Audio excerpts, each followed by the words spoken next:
According to recent studies, over 70% of cat behavior issues like scratching furniture or peeing outside the box come from humans simply misunderstanding feline communication.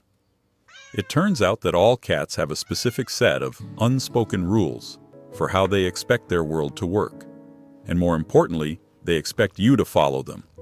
But when we break these rules, cats get really puzzled. Some withdraw into their shells, some misbehave to get your attention, and some just quietly give up on the bond.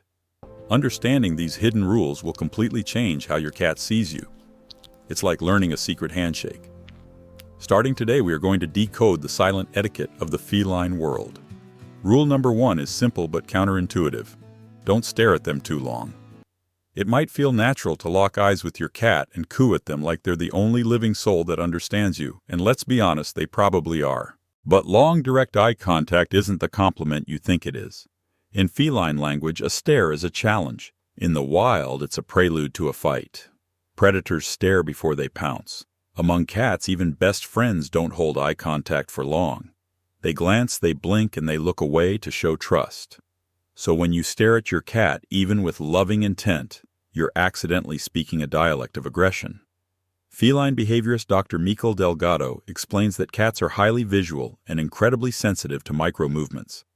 A hard stare is often interpreted as a sign of tension rather than affection. One pet parent shared a story where she said, "If I make eye contact with my cat from close range, she slaps me. Not playful, just a calm, disapproving slap like I broke a sacred rule." That cat wasn't being mean. She was correcting what she perceived to be a rude etiquette mistake. Instead, try the slow blink. Gently close your eyes, halfway pause for 2 seconds, and then reopen them. This is the feline equivalent of saying, "I feel safe around you."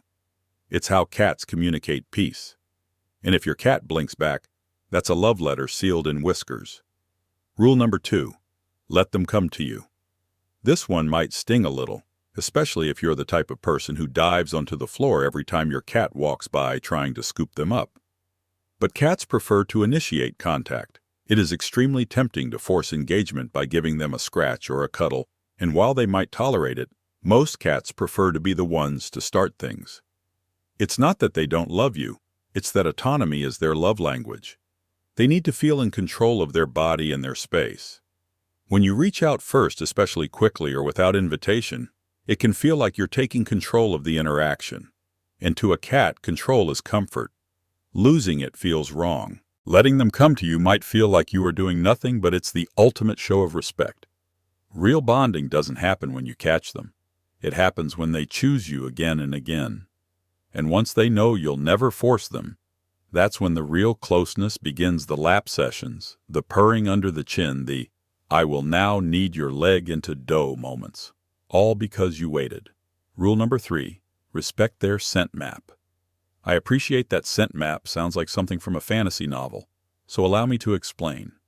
Your cat doesn't just rub their face on your furniture, your jeans, or the door frame because they have an itch. They are tagging the world. They have scent glands in their cheeks, forehead, and chin. By rubbing these on objects, they are building a map of safety, belonging, and ownership. They are saying, "This is mine. I am safe here." When we wash their favorite blankets too often, or rearrange their favorite nap spots and spray everything with lemon-scented air freshener, we aren't just tidying up. We are erasing their version of home. It creates anxiety because their safe markers are gone. When washing is genuinely needed, swap out items gradually. Leave a piece of their scent, maybe a small, unwashed cloth near the clean bed so they can re-scent it on their terms. You'll notice them rubbing and sniffing immediately to reclaim it. It's a little ritual. Let them have it. Rule number 4, respond to their meows. There's a fact about cats I absolutely adore. Adult cats meow almost exclusively for one species, us. Seriously, they don't really meow at other cats once they grow up. They communicate with each other through scent and body language. They developed vocal meows specifically to hack into our human brains. So when your cat meows at you, they aren't just making random noise. They are talking to you. A 2003 study found that cats adjust the pitch and tone of their meows based on how we respond. If a certain pitch gets them food, they use it. If a certain squeak gets them a pet, they keep it. When a cat meows and is met with total silence, they don't just stop. They get confused.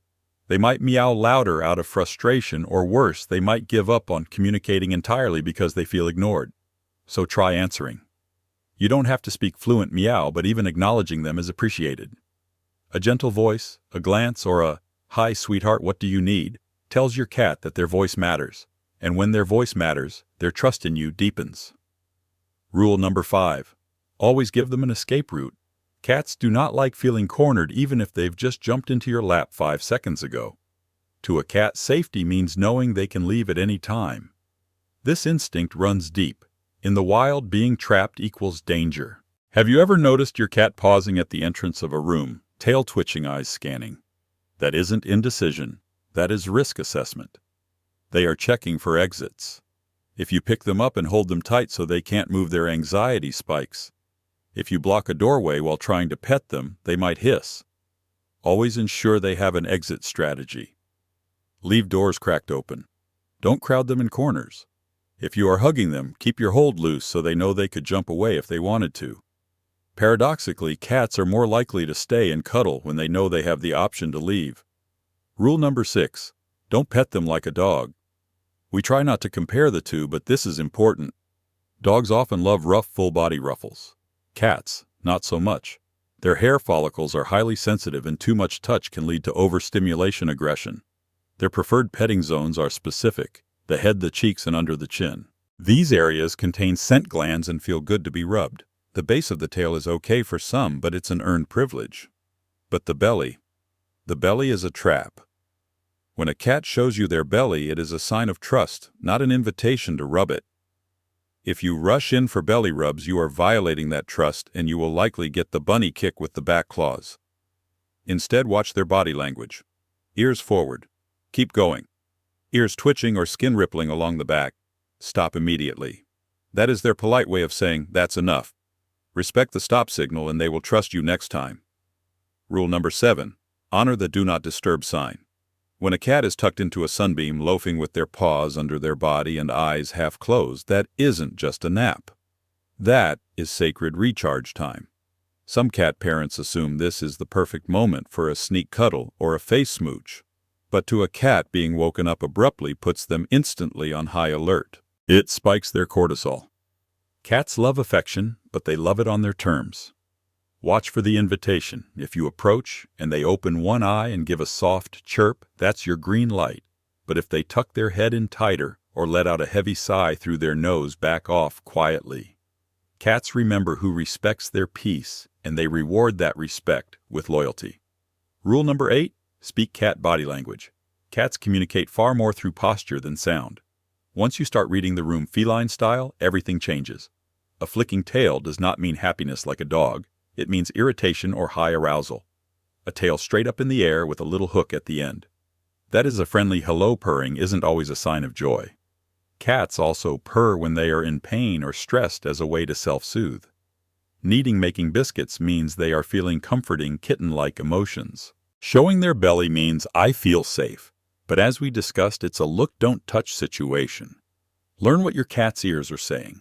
Ears turned sideways. Airplane ears mean they are annoyed or scared. Ears forward mean they are interested. It's not about memorizing a textbook. It's about paying attention. Rule number 9. Keep the litter box sacred. This is a big one. To a cat, the litter box isn't just a toilet. It is a vulnerable zone. In the wild, the scent of waste attracts predators, so doing their business is a dangerous activity. If the box is too dirty, they feel unsafe using it. If it is covered with a hood, they might feel trapped with no sight lines. If it is placed next to a loud washing machine or in a high-traffic hallway, they will be stressed every time they go. And scented litter, that is for humans, not cats. Their noses are sensitive. Scented litter is like being trapped in an elevator with someone wearing too much cheap cologne. Use unscented clumping litter. Scoop it once or twice a day. And follow the +1 rule. 1 box per cat, +1 extra. It seems like a lot, but it prevents so many behavioral issues down the road. Rule number 10. Routine isn't boring, it is comfort. Humans love spontaneity. Cats hate it. They are creatures of habit who rely on predictability to feel safe in their territory. To a cat, doing the same thing at the same time every day means the world is stable. Same feeding time. Same play session before bed. Same spot on the couch for evening TV. Sudden changes like moving furniture, changing feeding times, or bringing in new people can cause anxiety. If you need to change something, do it gradually. Build small rituals that anchor their day. A morning good morning rub, an afternoon treat, hunt an evening cuddle. Consistency builds confidence, and confident cats are affectionate cats. Rule number 11. Quiet is connection. Not every moment has to be filled with noise or activity. Cats are masters of parallel play, or simply existing together. Sitting beside you while you read, watching birds from the windowsill together, or just napping on the other end of the sofa. This isn't passive, this is bonding. In a cat colony, sitting near another cat without aggression is a sign of deep friendship. If they have chosen to be near you even without touching you, that is a massive compliment. Resist the urge to pick them up or talk to them constantly. Just be with them. Breathe with them. Let the silence be a shared language. They feel your calm energy, and they match it.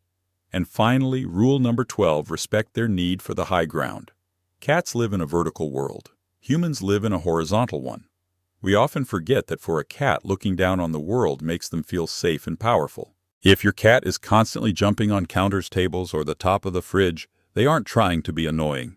They are trying to fulfill a biological need to survey their territory from above.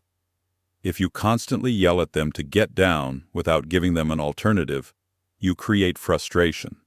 The rule is, if you say no to the counter, you must say yes to something else.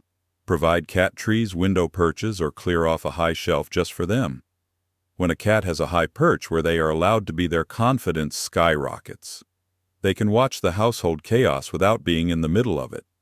A cat on a high shelf is a king in his castle. Misunderstandings like these are more common than you think. But the beauty of cats is that they are forgiving.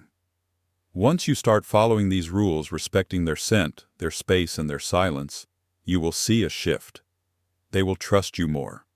They will approach you more. I would love to know which of these rules you might have accidentally broken or which one your cat is strict about. Go down to the comments right now and type your cat's name. Let's create a tribute to the complex, wonderful, rule-loving felines who run our households. I read every comment because I love hearing about your companions. Thank you for watching, and give your cat a slow blink from me.